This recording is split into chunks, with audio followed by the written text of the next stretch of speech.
Hello everybody, this is Dr. Christopher White, and in this presentation we're going to continue looking at plate tectonics. So the following presentation corresponds to section 3.5 of your textbook, and we're going to be looking at divergent plate boundaries. Now, as we've already discussed, a divergent plate boundary is where we have two plates moving away from each other.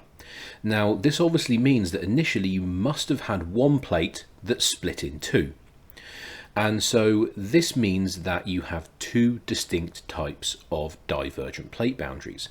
You have the type of divergent plate boundary that forms when a piece of oceanic crust splits in two. That's called a ocean or oceanic divergent boundary. And then you have a divergent boundary that forms when a piece of continental crust splits in two. That's called a continental divergent boundary. So the mechanism that operates in both these different types of boundaries is going to be the same. However, they simply occur in different locations. Oceanic divergent boundaries obviously occur on the seafloor and are splitting oceanic crust. Continental divergent boundaries occur on the continent, and obviously we have continental crust splitting. So it's a relatively easy distinction. Now, in terms of divergent boundaries, be they oceanic or continental, there are a couple of features which are easily visible on the surface of the Earth. So the first feature that we can see associated with divergent plate boundaries is what's referred to as the Rift Valley. So the Rift Valley, as the name suggests, is a linear topographic low. It's a valley, a bit like a river valley, but obviously not created by a river. Now, the reason the rift exists is because this piece of crust is going that way. This piece of crust is going that way, and that means the rocks which are left in the middle here have to drop down to fill the void created as the two pieces of crust move away from each other. And this dropping down of the rocks obviously creates our topographic low, our valley, but it also means that pieces of rock have to move relative to each other. So in order for one piece of rock to drop down, it has to move downwards relative to the piece of rock next to it. And so what we have are faults. And so the dropping of this region in the middle here is due to fault formation and blocks of rock dropping down relative to each other. So this means we end up creating the Rift Valley, which we can see on the surface, but it also means that within this Rift Valley we have lots of really big faults which operate as conduits along which magma can flow. So the next thing that we can see associated with divergent plate boundaries is the fact that they are higher than the surrounding topography. Now, we've already touched on this. So in the mid-ocean ridges, we can see that the ridge itself is sitting considerably higher than the seafloor either side. It's probably on average about 1 kilometre higher than the surrounding seafloor. So there's quite a height difference. So the question is, well, why is this? And there's two reasons. The crust right underneath the Rift Valley has been thinned. So it's much thinner than regular crust. Then underneath this regular crust, we have a large quantity of magma building up. Now, magma is naturally buoyant because it's hot. It wants to rise. And so you have a big ball of magma, which is pushing up this region of crust.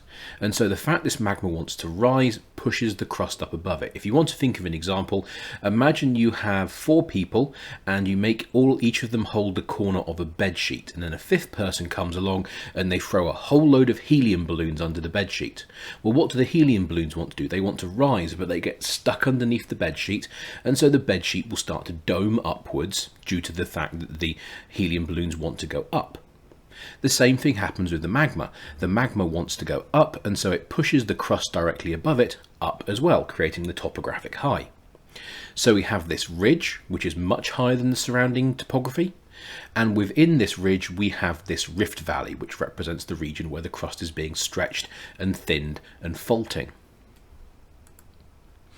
Now, because the crust here is being thinned by the stretching, by the divergence, it means that the asthenosphere, which if you remember is semi-solid, so it can flow, it's a semi-liquid, the asthenosphere can rise up and it can get higher than it normally would.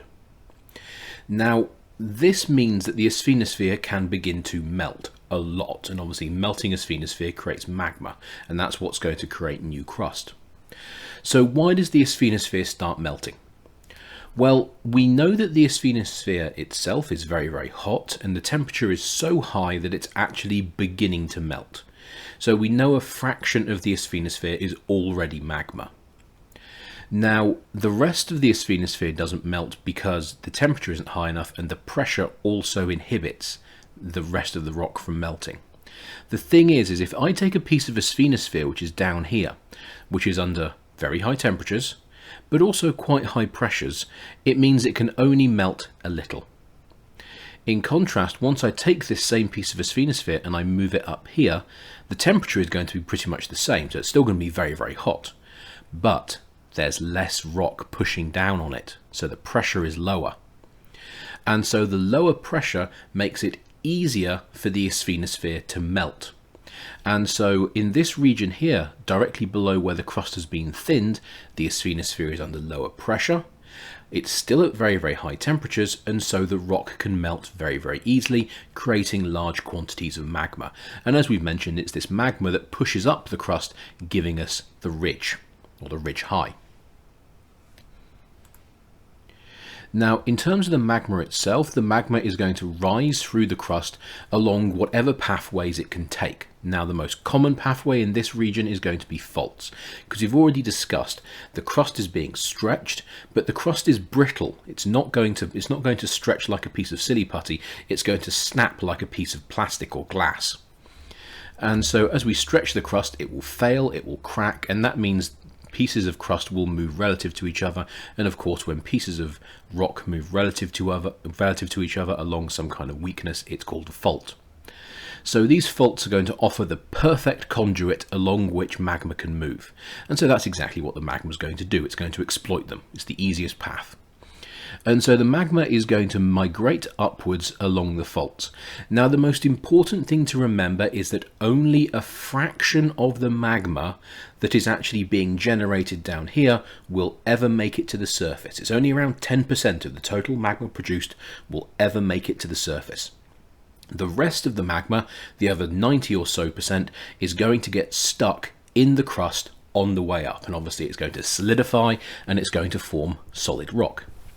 So in reality, divergent plate boundaries, or at least oceanic divergent plate boundaries, are not associated with large amounts of volcanoes because not much magma actually makes it to the surface. So if you don't have a lot of magma making it to the surface, you can't really make volcanoes.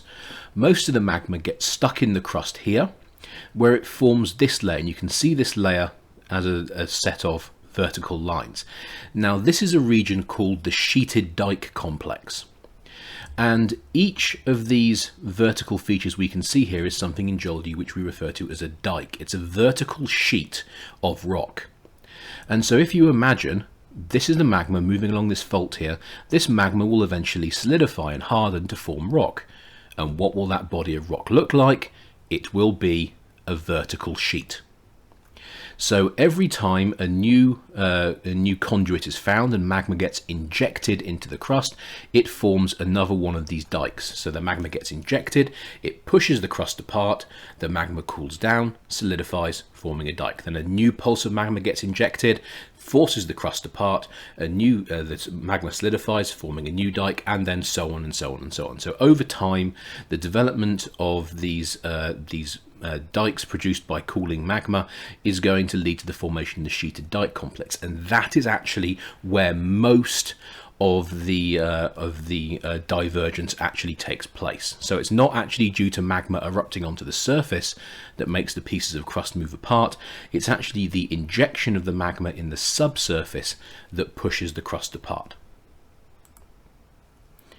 Now, in terms of the magma, as I say, only a fraction of it actually erupts onto the surface. Most of it actually gets stuck under the surface where it forms these sheeted dikes. And essentially the combination, the magma that gets erupted onto the surface, the sheeted dike complex, and another layer beneath that called the massive gabbro, essentially forms our oceanic crust.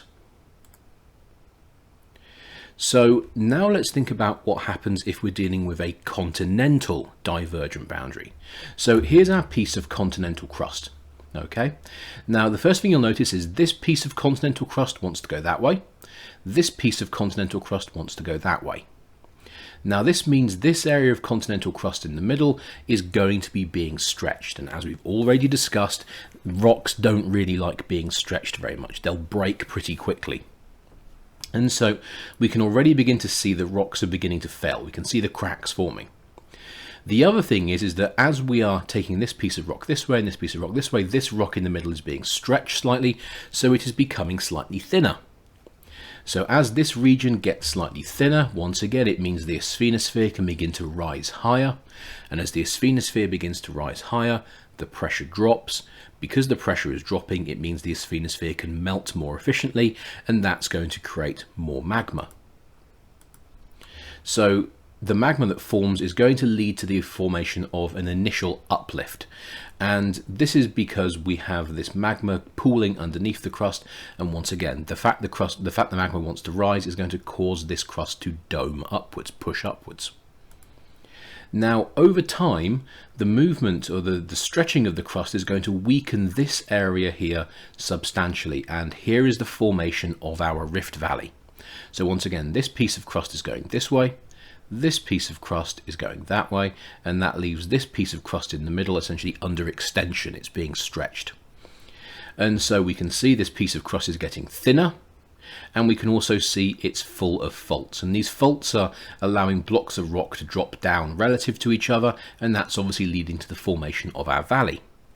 Now once again, as the crust gets thinner, it means the asthenosphere can continue to rise even higher, and this means it's going to melt even more, producing even more magma.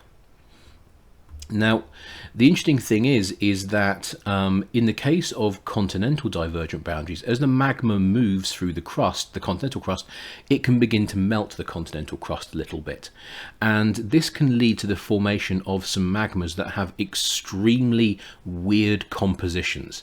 So if you have a minute, go onto Google and Google the term carbonatite. It's a type of magma that forms when you melt a rock which is rich in calcium carbonate. And you'll see they are extremely weird looking magmas and lavas. And that's all because as the magma rises, it will occasionally, interact with some rock that it wouldn't normally come in contact with, cause that rock to melt, and it'll end up forming an interesting and slightly weird magma in the process. So these rift valleys are quite good fun, geologically speaking, because they do create some very, very extreme igneous systems. Now, over time, what's going to happen is the amount of melting in the asthenosphere is going to lead to the formation of new oceanic crust. So over time, the injection of magma into the continental crust is going to slowly start to force the continental crust apart. And I'm just going to go back, and every time we have a new pulse of magma coming in, it leads to the formation of a new dike. And every new dike is going to start pushing the two pieces of crust further and further away from each other. Now, we know that the melting of the mantle down here, or more accurately the asthenosphere, is going to create a magma that when it cools down is going to create a rock which has the composition of oceanic crust. That's very important. The magma, as it cools in the crust here, is not going to be forming rocks which have the composition of continental crust. It's going to be forming rocks that have a composition similar to oceanic crust. And so when that magma cools down, it's going to start forming oceanic crust. And so over time, we're going to get the formation of a mid-ocean ridge. So eventually, our two pieces of continental crust are going to keep moving away from each other. The valley in between is going to fill with water, normally seawater, and eventually we're going to have the establishment of a mid-ocean ridge. So you'll notice that a continental divergent plate boundary is actually the first stage, in some cases, of the formation of an oceanic divergent plate boundary. So we eventually have seafloor spreading, and that means we start to make oceanic crust, which we can see here as these two darker coloured regions. And then over time, the ridge will keep operating, will create more oceanic crust, and that will keep pushing these two pieces of continental crust further and further away from each other, and we'll have the development of a large ocean basin. And so the classic example of this would be something like the South Atlantic. So this piece of land over here would represent Africa. This piece of land over here would represent South America, and the body of water that forms in between them would represent the South Atlantic Ocean. So, as you can see, divergent plate boundaries are relatively straightforward things. It's all about stretching the crust, making the crust thinner, faulting the crust, and that leads to the formation of large quantities of magma due to melting of the asthenosphere, and that magma will then cool down to form new oceanic crust. Okay, that's it everybody. Thank you for watching this video.